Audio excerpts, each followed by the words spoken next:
네, 안녕하세요. 황성입니다. 지난 주말부터 이스라엘과 미국 그리고 이란 사이에 충돌이 시작되었습니다. 중동 전역으로 번져나가고 있는 현상인데요. 오늘은 이번 중동 지역에서 발생을 하고 있는 충돌과 관련해서 아무래도 정치적인 배경은 약간 우리가 배제를 해보고 이번에 사용되고 있는 무기들과 관련해서 한번 이야기를 나눠보고자 합니다. 오늘 이야기를 함께 해주기 위해서 한국국방안보포럼의 신종우 사무총장님 모셨습니다. 안녕하세요. 네, 안녕하십니까. 네, 네. 오늘 귀한 시간 내주셔서 감사합니다. 사실 이번 전쟁에서 기존의 전쟁과는 조금 다른 무기들이 많이 사용되고 있고, 뭐 아이언돔이라든지, 뭐 데이비 슬링, 에로3, 패트리엇, 사드, 우리나라의 천궁2까지 뭐 이런 무기들이 많이 언급이 되고 있습니다. 각각 어떤 목표를 가지고 대비를 하는 장비인지.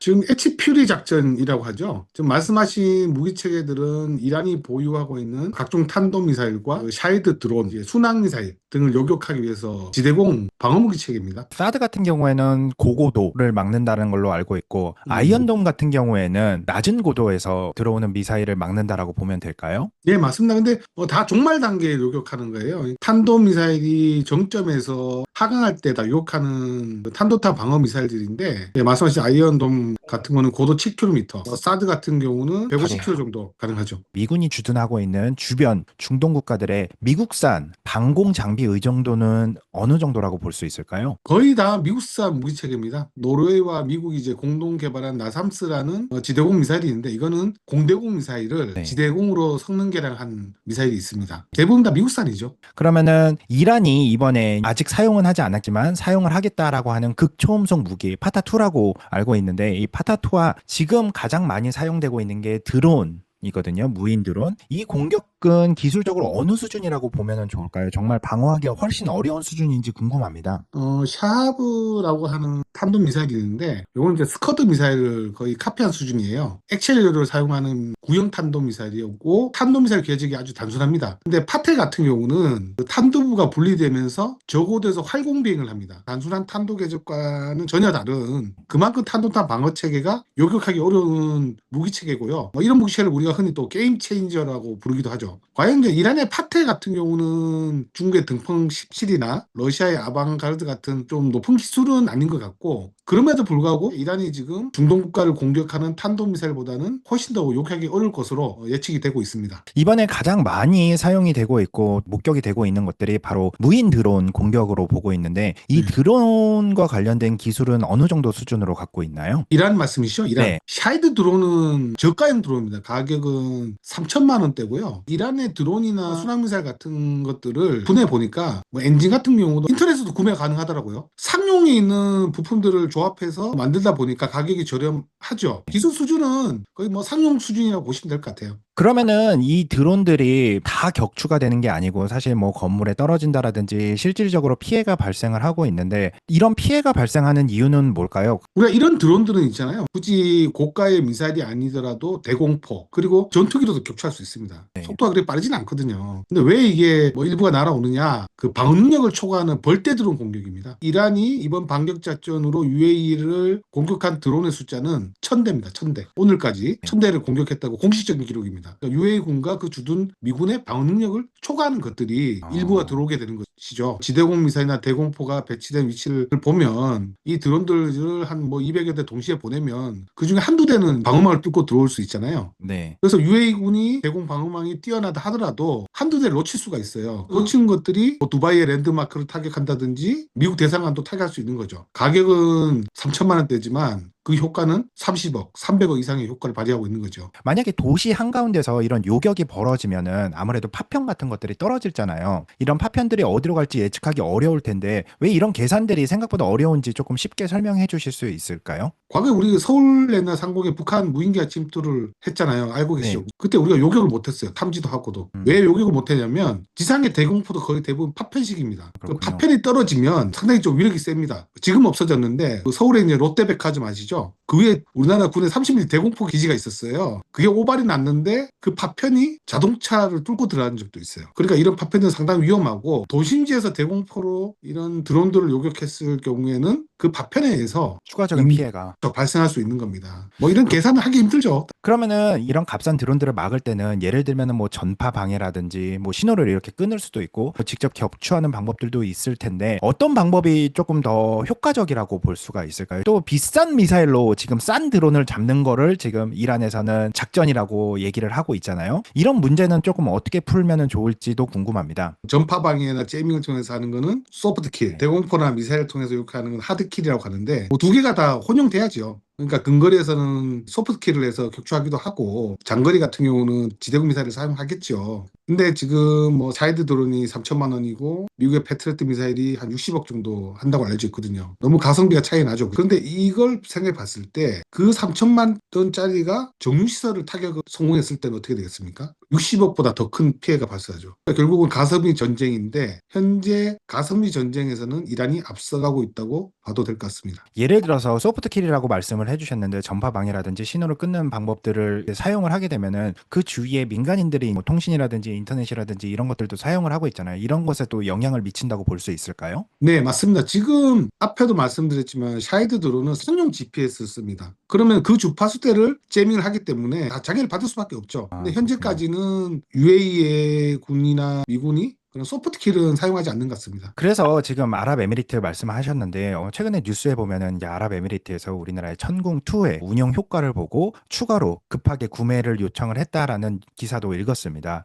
근데 이 천궁2 같은 경우에는 처음에는 러시아 기술 협력으로 시작했던 걸로 알고 있어요. 그렇지만 지금은 한국이 스스로 많이 발전시킨 무기라고 알려져 있습니다. 어떤 부분에서 한국이 특히 독자적으로 발전시켰다고 볼 수 있을까요? 천구2 같은 경우는 LIG넥스에서 개발한 탄도타 방어 요격 체계이고 네. 무인기까지 격출할 수 있습니다. 불곰 사업이라고 해서 옛날에 러시아가 차관을 못 갚으니까 우리가 그런 무기로 차관 갚아라고 해서 이런 S-300이나 그런 러시아의 지대공 미사일 기술을 알려져 있죠. 그렇게. 네네. 지금 UAE에 수출된 총2 같은 경우는 좀 많이 차이가 납니다. 우리 군에도 안 쓰는 방식이에요. 탄도탄 감시 레이더가 A사 방식입니다. A사. 우리 군은 보다 네네. 뒤떨어지는 패사 방식을 사용하는데 쉽게 설명하면 패사와 A사 차이는 A사는 더 빨리, 더 멀리, 더 정확하게 탐지할 수 있는 게 A사 레이더입니다. UAE 군이 원했어요. A사로 해달라. 그래서 A사를 우리 국내 방산업체가 개발을 해서 UA군에 납품을 한 거고 미국의 사드도 A사 방식인데 패트리어트까지 A사로 바꾸려고 하는데 아직 완벽하게 안 됐어요. 탐지나 이런 면에서는 미국의 패트리어트보다 우리 천궁2가 더 우수하다고 평가할 수 있겠습니다. 그렇지 않아도 지금 이 천궁2가 지금 최대 96%에 이르는 높은 명중률을 가지고 있다라는 말이 자꾸 언급이 되고 있거든요. 이런 성능은 방금 말씀해주신 에이사 레이더 성능과 소프트웨어 유도 방식이 얼마나 이렇게 정교한 제품을 우리가 납품을 했기 때문에 이런 높은 명중률이 있었다라고 보면은 맞을까요? 정확한 말씀이십니다. 작년에 이제 우리가 UAE에 수출하기 전에 수락 검사라는 게 있어요. 그 평가를 한 뒤에 우리가 좀 수출할 수가 있습니다. 조건은 좀 까다로웠어요. 표적 한 발당 한 발. 그러니까 원샷 원킬을 해야 되는 거예요. 어, 근데 패트리어트 MSE 같은 경우는 미국에서 시험평가에서 판정할 때는 표적당 두 발을 쏩니다. 왜 그러냐면 저충고도에서는 워낙 요격 확률이 떨어지기 때문에 요격 확률을 높이는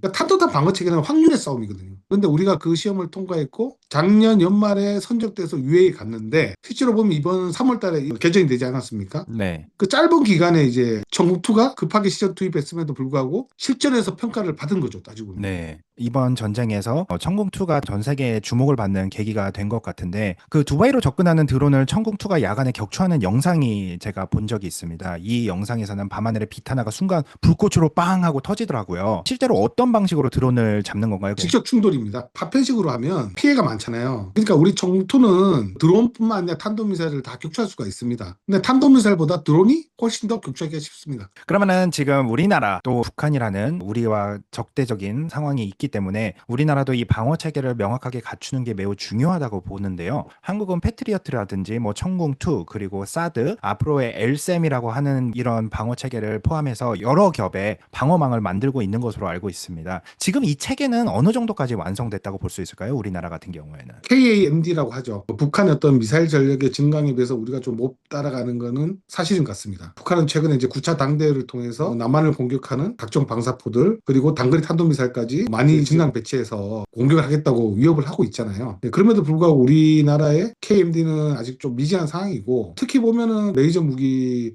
잠깐 얘기하면 뭐 이스라엘 같은 경우는 100kW급 아이언빔이라는 레이저 무기를 개발했고 미국은 이제 80kW급이라는데 이 정도는 뭐 거의 탄도미사일이나 박격포, 로켓다가 요격할 수 있는 수준이거든요. 근데 우리나라는 지금 몇 킬로와트냐면 20kW 수준밖에 안 되질 않습니다. 그것도 이동식이 안 돼요. 근데 이게 또 성능 개량을 하니까 또 내년 예산에 또 반영이 안 됐어요. 그러니까 지금 세계 탄도탄 대공 방어 체계 추세는 이름부터 레이저로 또 많이 가는데 우리가 또 이런 부분들은 예산도 반영 안 하고 성능 개량 안 하고 있으니까 좀 부족하긴 하지만 그래도 뭐 그나마 이제 우리나라 이제 정부의 기술력은 이번에 입증했으니 이런 기술들을 잘 살려서 우리 한반도 안보에 좀 더 기여할 수 있도록 하는 것이 더 중요할 거라고 생각됩니다. 극초음속 무기도 개발을 할 수가 있잖아요. 적대국들이. 그러다 보니까 뭐 무인 드론도 이번에 전쟁 같은 데서 많이 사용되고 있는 것들도 우리가 확인을 할 수가 있고 새로운 무기들을 통해서 새로운 위협까지 생각하면은 앞으로 어떻게 보완을 하면은 조금 더 좋을까요? 뭐 우리 한국군도 대비를 하고 있습니다. 저도 이제 국회에 있을 때 약간 조사를 해봤는데 극초음속 미사일에 대한 대응 미사일도 지금 개발을 하려고 해요. 극초음속 활강하는 유도탄을 요격할 수 있는 미사일을 개발하는데 이게 거의 세계 최초의 개념으로 개발을 시도하려고 하는 겁니다. 궤적이 상당히 까다롭더라도 만약에 우리가 예측하지 못한 궤적으로 날아갔을 때 그 부스터가 또 작동을 해서 이거 쫓아가는 탄도미사일을 마치 그 공대공 미사일 쫓아가듯이 하겠다는 개념으로 개발을 하려고 하는데 이게 지금 생각했는데 예산 반영이 안 됐어요. 제가 그 이유를 물어봤죠. 우리 국방과학연구소에 물어보니까 지금 너무 바쁘대요. 개발 인력이 많이 없어요. 그래서 여력이 없으니까 지금 개발 못하는 건데 우리가 그만큼 국방과학 기술력이 있는데 연구 인력이 부족해서 못한다는 건 안타까운 일이고 그리고 우리가 국방과학기술연구소 얘기하지만 이분들의 어떤 임금이나 대우 수준이 그 어떤 대기업 보다 좀 못 미쳐요. 그래서 점점 네. 우수한 인력들이 확보를 못 하고 있는데 그 부분도 좀 우리가 좀 잘 지원을 해야 될 것 같습니다. 이번 전쟁에서는 미국도 이란에 들어올 카피아 루카스 드론을 쓰고 있잖아요. 그거 만드는데 5천만 원 정도 들어요. 전쟁이라는 게 보면 이제 돈이 워낙 많이 들어가니까 이제 장대한 분노 작전에 전개하는 데만 해도 비용이 9,600억 정도 들었습니다. 결국 미국도 이제 루카스 드론이라는 가성비 드론을 사용할 수밖에 없는 게 이제 전쟁의 현실이 되겠죠. 마지막으로 하나만 여쭤보도록 예, 예. 하겠습니다. 이번 전쟁의 성패는 어떤 거에 달려 있다고 보십니까? 미국은 이란은 지금 공습 위주 작전을 하고 있잖아요. 그럼 폭탄이 많이 필요하잖아요. 미국도 지금 전 세계 주둔국의 무기 창고에서 지금 꺼내와서 지금 작전을 하고 있는 걸로 보여집니다. 뭐 이란은 근데 좀 보면은 이스라엘 정보당국이 파악한 바로는 이란이 2027년도까지 3,700개의 탄도미사일을 보유하고 있어요. 지금은 최소 2,000개 정도 있는 거 알고 있고 현재 50% 정도는 소진한 것으로 보여집니다. 그 말은 뭐냐면 아직까지도 1,000여 개가 더 있고 지금 사용한 1,000개 정도는 구형 무기들. 그러니까 파테라는 걸 아직 꺼내지도 않았으니까. 물론 뭐 이란이 파테를 쐈다 공개했지만 그 밝힌 근거는 없습니다. 결국 이 전쟁은 좀 장기전으로 의 가능성이 높은데 결국은 이제 미국과 이란의 어떤 명분을 좀 찾아야지 이 전쟁은 마무리가 좀 될 것 같습니다. 네, 알겠습니다.